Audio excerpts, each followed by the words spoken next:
Stephen? Okay, this is about the Tzitzits. And so we haven't been, going to a Messianic congregation, and I didn't know anything about him. And then Vivian started wearing them. Okay. I think because Raph wears them, and because Diana makes them. So and Vivian's like, "Well, Dad, how come you don't wear them?" And I'm like, "I don't know. I've never really thought about it." But then, so I asked Diana. She made me a set, and so then I started wearing them. But I really still wasn't really sure why I was wearing them.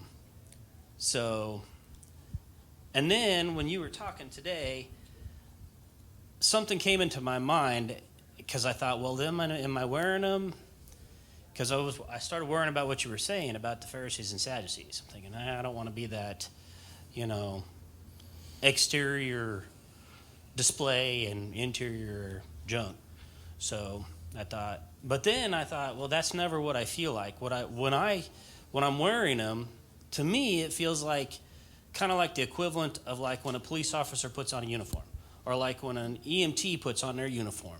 To me, it says I can be held to a higher standard, and and so I expect it of myself more so.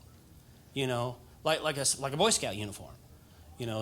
You feel like you're. Does that make sense? Not like a pride thing, but like a servant thing. Well, see, and this is why, everybody needs to judge themselves, right? Right. We need to be introspective, and we need to judge ourselves. What is our motivation for that, this, whatever?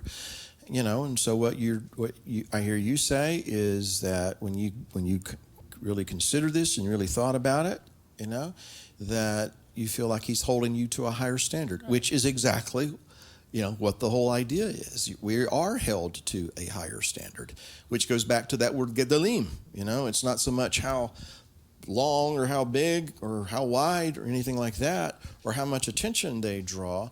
It's about the high calling, because we look at the tzitzit, and particularly, and if you read in Numbers, you will see that it's not that when you look upon them, when you look upon it is what your translations will say, but the Hebrew word is oto, which could be translated him, H-I-M.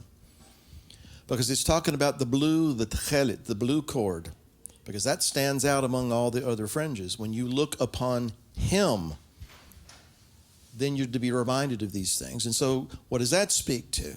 It's the high calling, it's the one who has called us. We keep our eyes on him. And as we keep our eyes on him, then we are reminded of this, that we are called to, what we are told to do, what we're told not to do. So if we keep that in mind, then it doesn't just become a thing we do, It's not just a uniform we wear. It is a lifestyle that we walk, I have, through the years, for many years, I've chosen to apply this command to my life in a much different way than most people. But I will tell you this, there have been those times when, because I know the tzitzit are there, because they are there to remind me.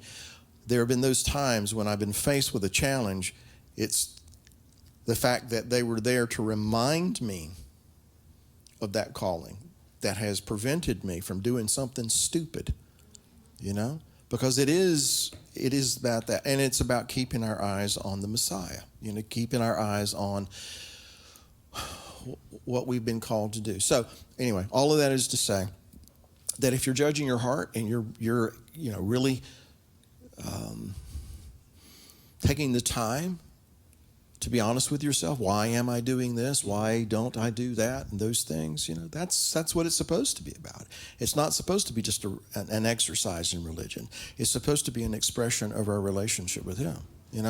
When our children are, growing up, we tell them do this and don't do that. And the reasons we tell them that is because, if you do this, then you're going to prosper. If you don't do that, you're going to live. And we understand that.